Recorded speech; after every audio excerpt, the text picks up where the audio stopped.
चार आसान तरीके जो आपको पढ़ा हुआ याद रखने में मदद करें। क्या आपने कभी कुछ पढ़ा और चंद मिनट बाद भूल गए कि क्या पढ़ा था? अगर आपको पढ़ा हुआ याद रखने में मुश्किल हो रही है तो ये वीडियो आपके लिए है। आज मैं आपको चार आसान और मुवस्सर तरीके बताऊंगा जो आपको अपनी पढ़ाई याद रखने में मदद करेंगे। तो आइए शुरू करते हैं। पॉइंट नंबर 1, मवाद का जायजा। Preview content. किताब या आर्टिकल पढ़ने से पहले चंद मिनट के लिए इस पर नजर डालें। मवाद का ढांचा, मवाद का खाका, सुर्खियां और खुलासा देखें। इससे आपके दिमाग को पहले से अंदाजा हो जाता है कि क्या आने वाला है और आप जानते हैं कि कहाँ ध्यान देना है। ये बिल्कुल ऐसे ही है जैसे सफर से पहले नक्शा देख लिया जाए, यानी कि आपको पहले रोड मैप देखना है। मवाद का जायजा एक छोटा सा कदम है, लेकिन ये आपकी कामयाबी का रास्ता साफ कर देता है। पॉइंट नंबर 2, हाईलाइटिंग की पॉइंट्स एंड नोट मेकिंग। पढ़ते वक्त नोट्स बनाए और हाईलाइट की पॉइंट्स। महज पढ़ना काफी नहीं है, नोट्स बनाएं ताकि आप फाल तौर पर शामिल रहें। पढ़ते वक्त अहम नुकात, बुनियादी ख्यालात या सवालात लिख लें। हाईलाइटिंग मुफीद हो सकती है, लेकिन लिखने से दिमाग के मुख्तलिफ हिस्से मुतहरिक होते हैं जो मालूमात को याद रखने में मदद देते हैं।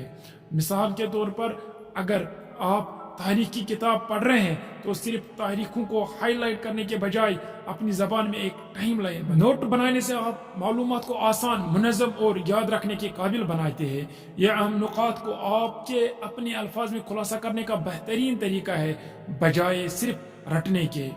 फर्ज करें आप ज्योग्राफी की किताब में नील के दरिया के बारे में पढ़ रहे हैं, बजाय इसके कि आप हर जुमले को हाईलाइट करें। आपको यहाँ पे सिर्फ दरियाई नील की लंबाई, ये किस मुल्क कहाँ कहाँ से निकलता है और ज़राअत के लिए कितना अहम है, अगर आप इनको सिंपल तरीके से लिखेंगे। अपने अल्फाज में लिखना समझना और याददाश्त को मजबूत करता है। नोटिस के जरिए आप भारी मवाद को आसान ज़ाती खुलासे में तब्दील करते हैं जो तेजी से याद रखने और समझने में मददगार होता है। Point number 3, summarise and revision. खुलासा करें और अपने अल्फाज में दोहराइए। इसी चैप्टर को खत्म करने के बाद जो कुछ आप पढ़ रहे हैं उसे रोकें और उसकी वजाहत करें, जैसे आप किसी और को सिखा रहे हैं। फर्ज करें कि आपने ये पढ़ा कि फोटोसिंथेसिस वो अमल है जिसके जरिए पौधे सूरज की रोशनी को तवानाई में तब्दील करते हैं। आप उससे इस तरह सादा अल्फाज में बयान कर सकते हैं, पौधे बुनियादी तौर पर सूरज की रोशनी को खाते हैं। जब आप उससे सादा अल्फाज में समझा लेते हैं तो उसका मतलब है कि आपने वाकई उसे समझ लिया है। शाबाश। पॉइंट नंबर 4, सिखाएं जो आपने सीखा। Teach what you have read. ये आखिरी तरीका है, जो आपने सीखा दूसरों को सिखाइए।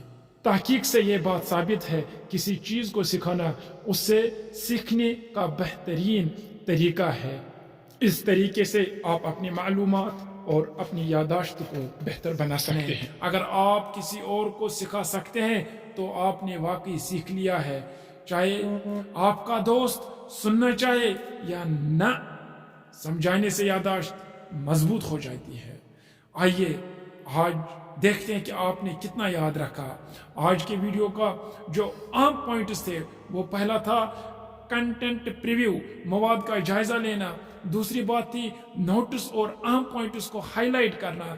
तीसरी बात थी समराइज एंड रिवीजन। और चौथी जो अहम बात थी, जो आपने सीखा उसे सिखा। याद रखे, पढ़ना महज एक आदत से ज्यादा नहीं है, ये सीखने और पढ़ने का मौका है। लेकिन ये सिर्फ उस सूरत में काम करता है जब आप वाकई जो कुछ पढ़ रहे हैं उसे जज़्ब करें। जो कुछ आप पढ़ेंगे वो हमेशा के लिए याद रहेगा। वीडियो देखने का शुक्रिया। लाइक करें, सब्सक्राइब करें और नीचे कमेंट में बताएं कि आप पहले कौन सा तरीका इख्तियार करेंगे। फिर मिलेंगे। शुक्रिया।